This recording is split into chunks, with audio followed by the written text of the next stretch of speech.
My name is David. I'm 76 years old.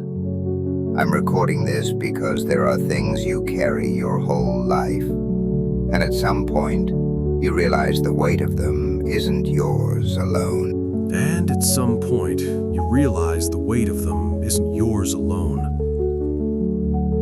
I've been thinking about a small wooden box. It's been in my dresser drawer for 43 years. Sometimes months go by and I forget it's there. Other times I open the drawer just to look at it, not to touch it, just to know it's still there. Inside are letters, 6 of them. They're not addressed to me. They were written by my brother to a woman named Claire. He died in 1982. He was 31. I was 33. We were close when we were younger. Then life happened. Jobs, marriages, distance. We didn't stop loving each other. We just stopped being in each other's lives the way we used to be. When he died, I went to his apartment to help sort through his things. My parents couldn't do it. My mother couldn't even go inside. I found the letters in a shoebox under his bed, tucked beneath old tax forms and photos. They were all sealed, stamped, addressed to someone named Claire Whitman in Oregon. He'd written them, but he never sent them. I don't know why I took them. I told myself I'd read them later, see if they mattered, maybe send them if they did. But I think I knew even then that I wouldn't. I brought them home, put them in that wooden box my wife gave me years before, and I kept them. I never opened them, not once. I told myself it wasn't my business, that they were private, that if he wanted them sent, he would have sent them himself. But that's not really why I kept them. I kept them because I was afraid of what they'd say, afraid they'd show me a version of my brother I didn't know, afraid I'd see how much of his life I wasn't part of. Or maybe I was afraid they'd show me how much I should have been. A few years after he died, I tried to find Claire. I looked her up in the phone book. There were 2 C. Whitmans in the area the letters were addressed to. I called one. A man answered. I hung up. I never called the other.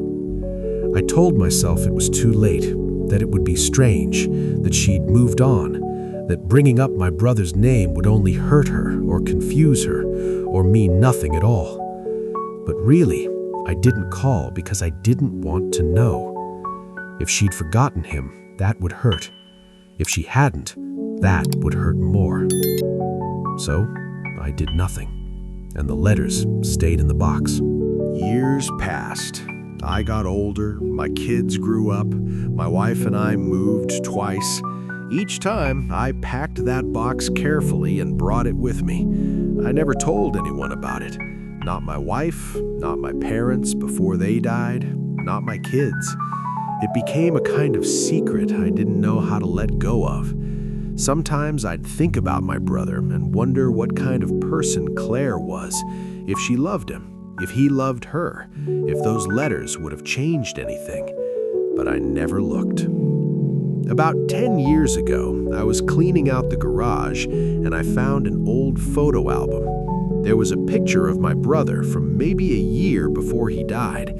He's standing outside somewhere, hands in his pockets, smiling but not really. You can see it in his eyes. He looks like someone waiting for something. I stared at that photo for a long time, and I realized I didn't really know what he was waiting for. I didn't know what he wanted, what scared him, what he regretted. I thought I did, because we were brothers, but we hadn't talked, really talked, years before he died. We saw each other at holidays, we said the right things, but we didn't say the true things. And now he was gone, and I had 6 letters that might have told me who he really was in those last years, but I still didn't open them.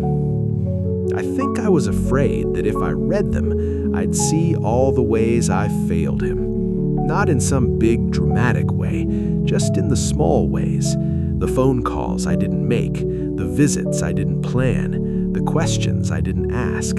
I'd see the person he was becoming, alone, without me, and I didn't want to see that. So I left the letters sealed. It felt safer that way, but it wasn't safer. It was just easier. Last year, my daughter asked me about him. She's 30 now. She never met him, but she'd seen pictures, heard stories. She asked me what he was like, really like, and I didn't know what to say. I told her he was kind, funny, a little quiet, that he loved old westerns and terrible coffee and could fix anything with his hands. She smiled, but then she asked, what did he care about? And I didn't have an answer. I realized I'd spent 40 years remembering my brother, but I didn't actually know him. Not the him he became after we drifted, not the him who wrote those letters. I'd kept him frozen as the person I grew up with, but he wasn't that person anymore when he died, and I never tried to know the person he became. I thought about opening the letters then. I went to the drawer, I took out the box, I held it in my hands for maybe 20 minutes, but I couldn't do it, because if I opened them, I'd have to admit that I kept something from someone who might have needed it, that I made a choice 40 years ago that wasn't mine to make, that I kept a piece of my brother's life hidden because I was afraid of what it would ask of me. I put the box back, and I've thought about it almost every day since. I don't know if Claire is still alive. I don't know if she ever wondered why he stopped writing, or if she even knew he died. I don't know what those letters say, but I know this. I kept them because I thought I was protecting something, his privacy, my grief, the version of him I wanted to remember. But what I was really doing was protecting myself from guilt, from knowing, from the uncomfortable truth that I wasn't there when maybe I should have been. And now it's been so long that sending them feels impossible, not because it's too late, but because I'd have to explain why I waited. I think about the box more now than I used to. Sometimes I imagine what would have happened if I'd sent them right away. If I'd called Claire. If I'd said, my brother wrote these, and I think he wanted you to have them. Maybe it would have mattered. Maybe it wouldn't have. But at least I would have done the thing that wasn't mine to keep. I'm 76 now, and I still have 6 letters that were never sent. They sit in a wooden box in my dresser drawer. And I think about my brother, standing outside in that photo, hands in his pockets, waiting. I don't know what he was waiting for, but I know I never asked. If you've stayed with me this long, I don't really have anything to tell you. I'm not here to give advice. I just wanted to say this out loud. That sometimes the things we keep aren't ours to keep. And sometimes we hold on because letting go means admitting we should have done something different a long time ago. I don't know what I'll do with the letters. Maybe nothing. Maybe that's the truth I have to live with.